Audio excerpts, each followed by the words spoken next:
Herkese merhaba. Bugün de sizlere çok güzel yuvarlak bir motifle geldim. Gördüğünüz gibi maviyle ördüm. Şöyle yakından gösterelim. Çok kolay ve çok zarif duruyor. Ben yarn art jeans kullandım. Renk numarasını söyleyemeyeceğim. Kağıdı düşmüş. Biraz kalınca bir ip. Sihirli halka yaparak başlıyoruz. İçinden geçirdim ve 3 tane zincir çekiyorum. Şimdi halkayı birazcık küçülteyim. İçine zincir de dahil olmak üzere toplamda 24 tane üçlü trabzan öreceğiz. 3 kere de çekeceğiz. 1 2 3. Bu şekilde zincir de dahil olmak üzere 24 tane üçlü trabzan dolduracağız sihirli halkamızın içine. Şimdi bu şekilde üçlü trabzanlar yaparak halkamızı doldurup gelelim. 24 tane üçlü trabzanımı doldurdum ve zincirin en üstündekine, son zincire kaydırma zinciriyle sabitledim. Halkamı da birazcık küçültüyorum. Ve şimdi 1 2 3 tane zincir, pardon 4 zincir çekiyorum. Hemen bir yanındaki trabzana batıp yine üçlü trabzan yapıyorum. Bir tane zincir çekiyorum. Bir sonraki trabzanın tepesine batıp yine üçlü trabzan örüyoruz. Aralara birer tane zincir çekerek bütün trabzanlarımızın tepesine batarak yine 24 tane üçlü trabzan örüyoruz bu şekilde. Arada birer zincir çekerek bütün trabzanların tepesine batarak üçlü trabzanlarımı yaptım. Son zincirimi çektim. Burada 4 zincir çekmiştik başlarken, alttan sayıyorum. 1 2 3. zincire batıp kaydırma zinciriyle kapatıyorum. Şimdi 1 2 3 tane zincir çekiyorum. Bu ilk trabzanım oluyor. Zaten trabzan sayıyoruz zincirleri. Şimdi aradaki boşluk zincir çektiğimiz yere bir tane yapıyorum. Yine bir sonraki trabzanın tepesine yapıyorum. Bir sonraki boşluğa yapıyorum. Yani bir boşluğun içine bir tane trabzanın tepesine yaparak 48 tane üçlü trabzan elde etmiş olacağız sıranın sonunda. Bir tane trabzan tepesine batıyoruz. Bir tane boşluğa yapıyoruz. Bu şekilde sıramızı örüp gelelim. Sıranın sonuna geldik. En son boşluğa yaptım. Şimdi zincir çektiğimiz yerdeyiz. Zincirin başına batıyorum ve birleştiriyorum. Sıramızı bitirdik. Şimdi 8 tane zincir çekeceğiz. 4 5 6 7 8. Batmış olduğumuzu saymıyoruz. Bir sonrakinden itibaren 1 2 3 tane bırakıp dördüncüye sık iğne yapıyoruz. 1 2 3 4 5 6 7 8. Battığımızı saymıyoruz. Şunu saymıyoruz. 1 2 3 atlıyoruz, dördüncüye batıyoruz. Eğer sizin eliniz sıkıysa, zincirler küçük oluyorsa, sıkı oluyorsa 9'da çekebilirsiniz, hiç önemli değil. 5 6 7 8 zincir çekiyoruz. 1 2 3 atlıyoruz, dördüncüye batıyoruz. Bu şekilde bu sırayı tamamlayacağız. Toplamda böyle 12 tane yuvamız olması gerekiyor sıranın sonunda. Sıramızın sonuna geldik. Şu anda toplamda 11 tane var. Bu da 12.'si. 8 tane zincirimi çektim. Ve şimdi başladığımız yere batıp kaydırma zinciri yapıyoruz. Şimdi boşlukların içine sık iğne yapmaya başlıyoruz. 1 2 3 4 5 1 2 3 4 tane zincir çekiyoruz. Şöyle yine ön katlarından batıp şu şekilde kaydırma zinciri yapıp bir tane pipirik yapmış olduk buraya. Tekrar 5 tane sık iğne, 2 3 4 ve 5. Bu şekilde zincirimizin içini doldurmuş olduk. Yanındakine geçiyoruz. 1 2 3 4 5. Tekrar 1 2 3 4 zincir çekiyorum. Yine şu şekilde ön katlarından batarak kaydırma zinciriyle pipiriğimi yapıyorum. 1 2 3 4 5. Evet, bu şekilde 5 tane sık iğne, 4 zincir, bir pipirik, 5 tane sık iğne, bir halkanın içine bu şekilde yapıp bütün yuvalarımızın içini bu şekilde doldurup sıra sonunda tekrar geleceğim. Evet, sıramın sonuna geldim. Son boşluğumu da doldurdum sık iğnelerimi. Şimdi şu ilk sık iğneye batıp kaydırma zinciriyle sabitliyorum. Şimdi motifimizin devamında şu pipiriklerin üstüne çalışacağız. O yüzden de şimdi ip koparmak istemiyorum. O yüzden de şu pipiriğe gelene kadar şöyle sık iğnelerin üstüne batıp kaydırma zinciri yapıyorum. Bu şekilde ipliğimi pipiriğe kadar yürütüyorum. Evet, şu şekilde yürüttüm ve bir tane de pipiriğin içine yaptım ve istediğim noktaya geldim. Şimdi 1 2 3 tane zincir çekiyorum ve pipiriğin ortasına, boşluğuna batıp üçlü trabzan yapıyorum.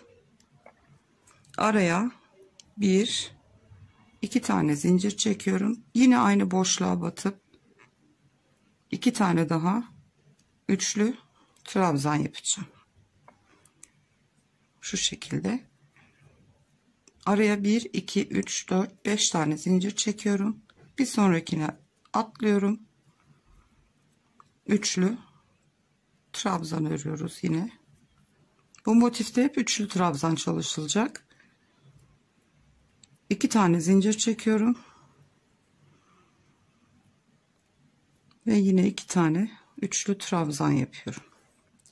Bu şekilde. Eğer 5 zincir size az geliyorsa, eliniz sıkıysa bunu 6 da yapabilirsiniz.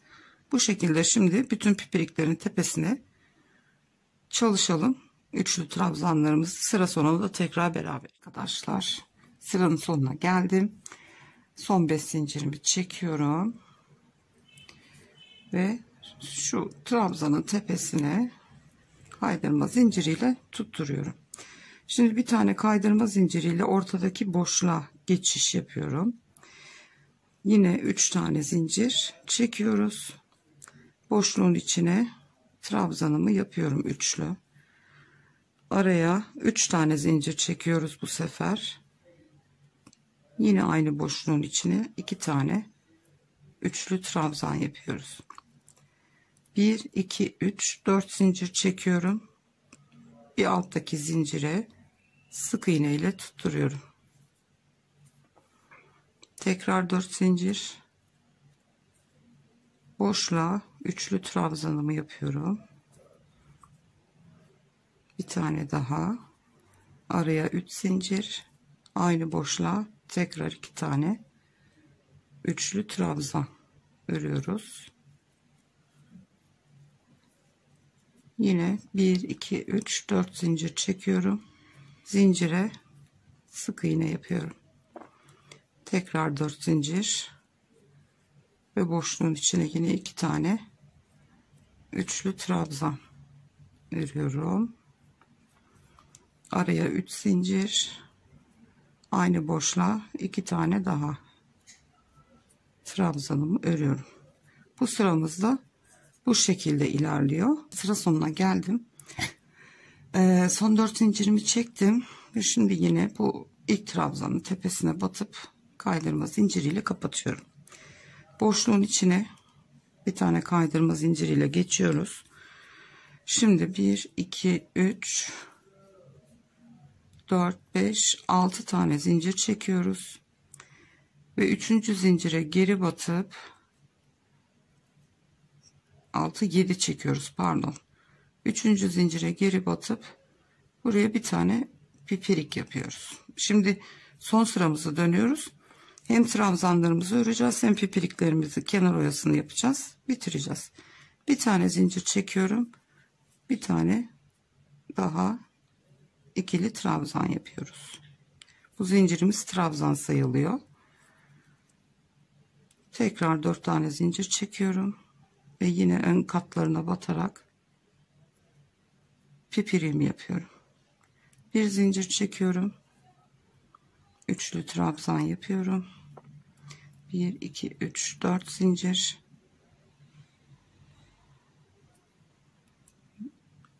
Pipiriğimi yaptım.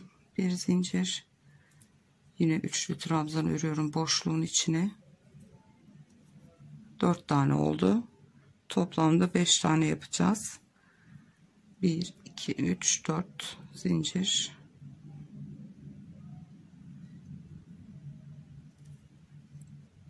Bir zincir. 5. üçlü trabzanımı ördüm. Yine tepesine pipiriği yapıyorum.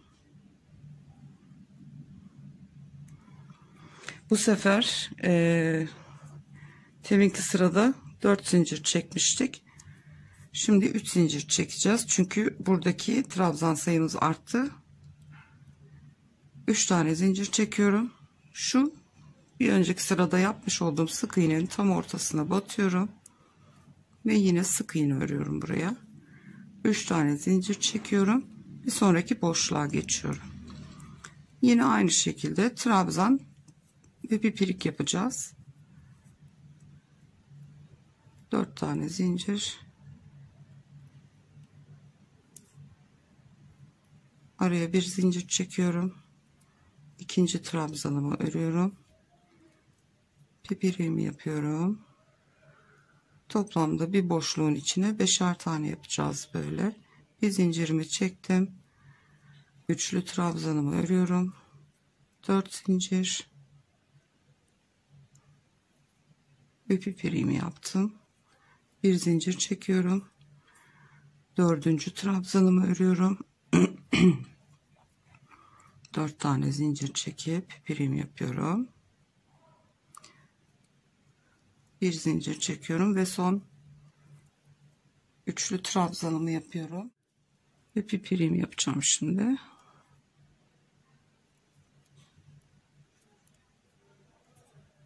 Üç tane zincir çekiyorum.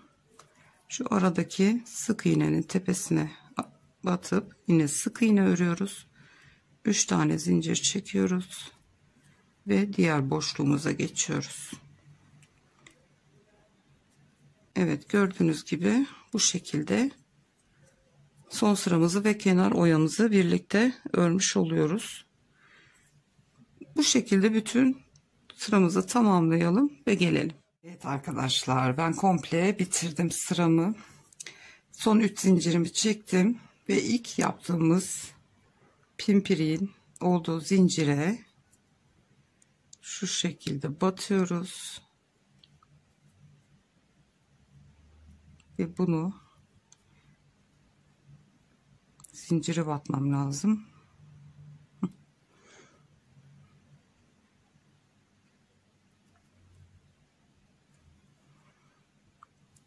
Sıkılayıp kapatıyoruz.